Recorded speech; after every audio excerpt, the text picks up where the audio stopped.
fighting games have a long history of having sort of a chess game that sits underneath the surface of just pressing buttons. And while it's okay to load up a fighting game and just press buttons, the level to which a lot of people aspire to get has a foundation in the concept that we're going to talk about today, which is a part of the fundamentals of fighting games, but called Footsies. Footsies is discussed in quite a few different circles, and oftentimes Footsies gets kind of skewed. The term gets thrown around a lot to the point where sometimes we misconstrue the idea of what Footsies is supposed to be. Concepts in the genre. The tense moment where both players approach each other and try to mental and most complex entering the world of fighting games and looking at one of the most fundamental and most complex concepts in the genre. The tense moment where both players approach each other and try to figure out how to land a clean hit. Footsies. But first, a quick disclaimer. This should serve as a satisfactory introduction to Footsies and why it's so important to the fighting game genre. If you want to get down and dirty, pick apart frame data, and build flowcharts, there are plenty of resources online for that. That's not what this is about. With that out of the way, we hope you enjoy our take on the history of Footsies. First, we're going to have to make sure that we're all on the same page of one of fighting games' core concepts, the neutral game. In fighting games, the flow of the match is constantly changing. Sometimes, one player has an advantage over their opponent, other times, neither player has the upper hand. This ambiguous state, where neither player has the edge, is called the neutral game. Typically, players will be a bit farther apart, shooting projectiles, feinting engagements, and jockeying for position. As soon as one player makes a mistake, they throw out a laggy move on block, they whiff something at a bad range, or they mess up their movement, then we shift into the punish game. Punishes are making your opponent pay for any mistakes they make. Okay, so just to recap, right now we're just discussing the neutral game, specifically neutral. So I'm going to run this back just so I can solidify in my mind exactly what he's saying. Neutral. So he's talking about neutral first and foremost. So neutral is the bit where whether somebody has an advantage over the other person or not, each individual is sort of fighting for control of the match. Typically, players will be a bit farther apart, shooting projectiles, feinting engagements, and jockeying for position. As soon as one player makes a mistake, they throw out a laggy move on block, they whiff something at a bad range, or they mess up their movement, then we shift into the punish game. Punishes are making your opponent pay for any mistakes they make. A punish can be anything from a single jab to a full combo. The objective of pretty much every fighting game is to catch your opponent slipping and punish them as hard as you can. So how does one win the neutral game? For that, we're going to talk about Footsies. Footsies is a term that originated in arcades in the mid-1990s and was used for games like Street Fighter, Fatal Fury, King of Fighters, and many others. In essence, Footsies is the mid-range neutral game where players are close enough to threaten their opponent's space with normals like punches and kicks, but not too close that attacks are actually hitting. It's sort of like a dance, where each player is testing the waters until the temperature feels just right and they can comfortably jump in. Infill defines Footsies in his fighting game glossary as, quote, a complicated, often nebulous term that refers to the battle for controlling the space in front of you. I think this is the best example, or sort of the best description of what Footsies actually is. So this is from the fighting game dictionary, I think it is, and you can find it online for pretty much every fighting game. And what they say is, it's a term that refers to the battle for the control of space in front of you, or actually even space all around you, really, by using good pokes. But using pokes that are in your favor rather than in the opponent's favor, so that you can't get punished for it, which is something that he just talked about.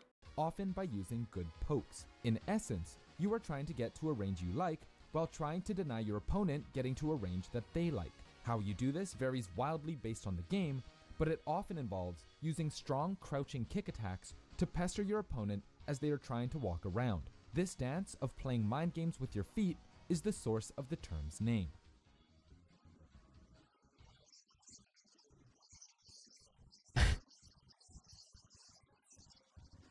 So yeah, full disclosure, Footsies is not an easy thing to nail down, but there are certain aspects that we can isolate to make it easier to understand. This definition we found on Quora sums up Footsies pretty nicely. Footsies is used, 1, to Quora. predict where the Love opponent's hurt boxes are going to be at a given time and control that area with your hitboxes. 2, Footsies is used to make your location difficult to predict, so the opponent will not be able to do number 1 to you. Theoretically, I mean, I see what they're saying. I understand the concept of trying to move around to create an unfavorable situation for someone who's whiffing buttons so that they don't know if their button is going to connect. And you do know that yours will connect and you can punish them if they go for it. So I guess 1 and 2 sort of work together. I see what they're saying here. that all sounds pretty easy. So let's put these concepts into context by looking at Street Fighter II Turbo. In Street Fighter II Turbo, low kicks were essential to keeping your opponent honest in their decision making. Want to walk forward? If you're not ready to block, you'll eat a kick to the shins. Want to throw out a move? If your hurt box extends too far forward, you'll eat a kick to the shins. Want to shoot a projectile? My kick has a faster startup and it's pointed right at your dumb little shins. By being able to throw out a low kick into the space in front of you, your opponent has to respect and move around that space. To do this, you need to know what options are available to you and what options are available to your opponent.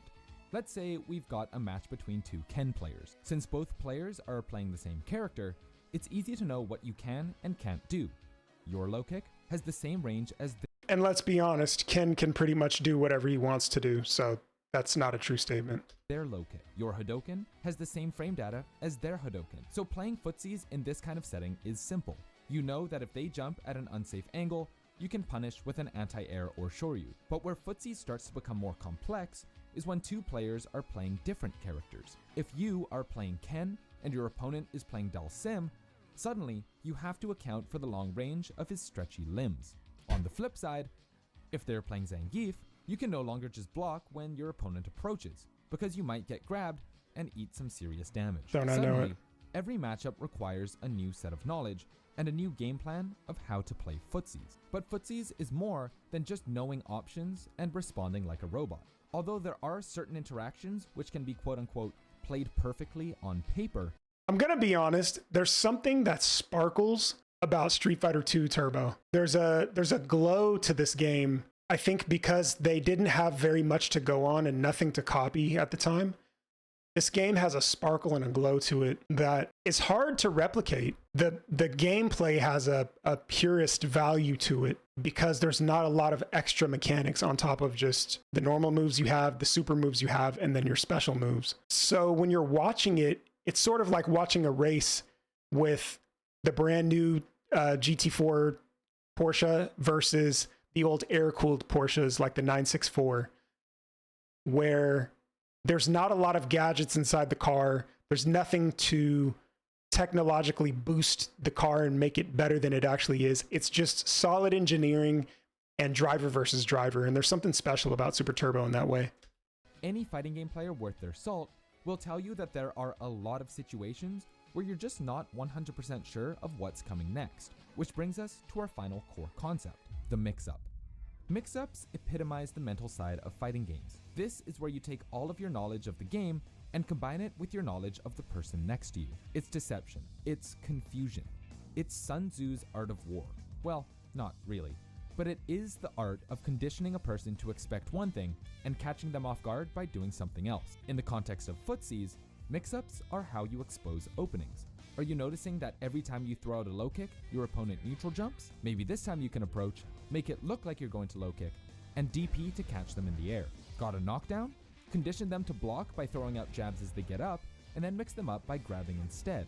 Anything to keep your opponent guessing. Mix-ups are essential to conditioning your opponent to think one thing, and then exposing them by doing something else. Can't really spam the specials anymore, but he's got extra range.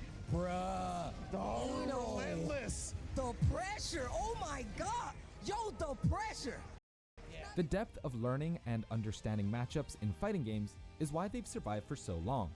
And as players began to master older, simpler fighting games, developers wanted to make it harder for them to solve their games. Towards the end of the 1990s and into the early 2000s, some fighting games began pushing players to be more aggressive in an effort to speed up gameplay and make things more exciting.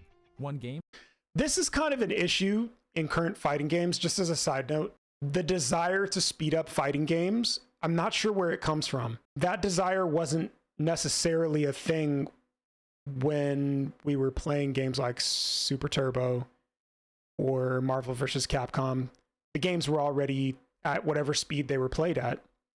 And I think in the arcade, you could adjust them like normal or turbo mode. But current fighting games have almost dumpstered the idea of jockeying for position, or they just want it to be so quick that the viewer, probably because of the push to go towards esports, the viewer is more likely to stick around and watch rather than lose interest. But I don't know if that's a positive thing. I think fighting games need a footsie game, that exists. They need a neutral game that's real strong. That is a perfect example of this is Guilty Gear. One of the goals of its creator, Daisuke Ishiwatari, was to create a more aggressive, action-packed game. In Guilty Gear X, the tension gauge was introduced, which rewarded players for choosing aggressive options like throwing out attacks and walking forward over defensive options like backdashing and blocking. The incentive to be more aggressive fundamentally changed the risk-reward of playing footsies, as now you could go in hard, eat a couple of hits, and be rewarded with meter to make your next combo hit harder. The primary objective was no longer to avoid getting hit at all costs. On top of this, for players and spectators alike, rushdown-centric gameplay can be much more exciting than watching two Shotos low-kicking at each other for an entire round. While not... See, and it probably depends on what generation you got into fighting games. I like the chess game that exists and I know a lot of other people that feel this way as well. I like the chess game that exists within the fighting game realm. The idea that we are actively trying to figure out each other's weakness, but using neutral to get that game started. It's just like moving the pawns on a chessboard to get out of the way of the pieces behind them. Yes, of course, but you're gauging your opponent's game plan with their first few moves, and I think that's what makes neutral kind of special. A mainstream game at the time, Guilty Gear is an example of games moving away from slow, meticulous gameplay in favor of offense and aggression. And this idea of overwhelming opponents with brute force is best illustrated by our next title. Marvel vs. We just said it. New Age of Heroes. I left out the aggression part, but 2 is a game which plays very differently than most traditional fighting games. There are a number of reasons for this, but one of the most notable is the introduction of directional air dashes. In most traditional fighting games, jumping is a big commitment. If you jump in place, you will land in the same place you started. If you jump forward, you can't alter your trajectory, so if you get red, you'll be eating an anti-air for breakfast. While Marvel vs. Capcom 2 wasn't the first game to have air dashes in it, games like Darkstalkers had it back in 1994, MVC2 popularized it like no other. Now, jumping wasn't necessarily a dangerous commitment, but rather a fundamental part of how some characters worked. Take Storm for example. Storm is an 8-way air dasher. This means that after a jump, she can air dash in any of the 8 directions you can hold the joystick. So rather than a jump being a 100% commitment, Storm can jump and then throw in a mix-up. Will she do a regular jumping attack, jump into a backwards air dash to stay safe, a triangle jump to try and catch you off guard with an overhead? Air dashes open up a lot of possibilities and complicated the game of footsies like no other. Now, an opponent who is in the air has several options and mix-ups to choose from, and simply throwing out a shoryu when you see them jump won't cut it anymore. There are those who lamented its fast pace and offense-first gameplay. Jokes about quote-unquote Marvel footsies being mash and jab until something lands, or Marvel players getting washed in any other fighting games aside, MVC2 is an example of a game which fundamentally changed the way that footsies is played today.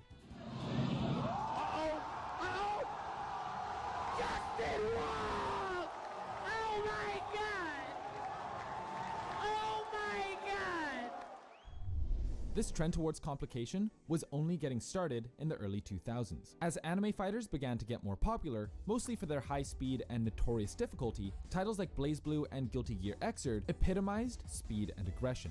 On top of that, roster sizes skyrocketed across the board, with games like Ultra Street Fighter 4 having 44 playable characters, Tekken 7 having 54, some of whom will have nearly 200 unique moves, and Smash Ultimate having 89 characters. That's a lot of matchups to learn.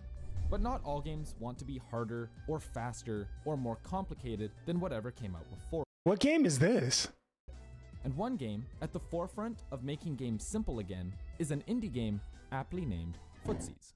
The game's description says, quote, "Footsies retains the fundamental feeling of the fighting game genre, where spacing, hit confirms, and whiff punishes are key to achieving victory." Oh, come on! I hit the low forward, I held forward there! There's no air dashing, no projectiles, no 69 hit combos. Just two players with the same options and clearly defined rules of how to beat the other person. Alright, spammer? Me versus spammer? Alright, look, spammer.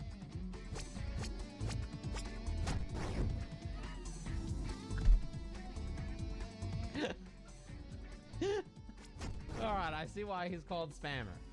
In order to win in Footsies, you have to be really good at Footsies, controlling your own space with hitboxes, punishing your opponent for overextending, and knowing how to hit confirm are fundamental aspects of all fighting games, and Footsies strips away all of the excess to give a lesson in fighting game fundamentals.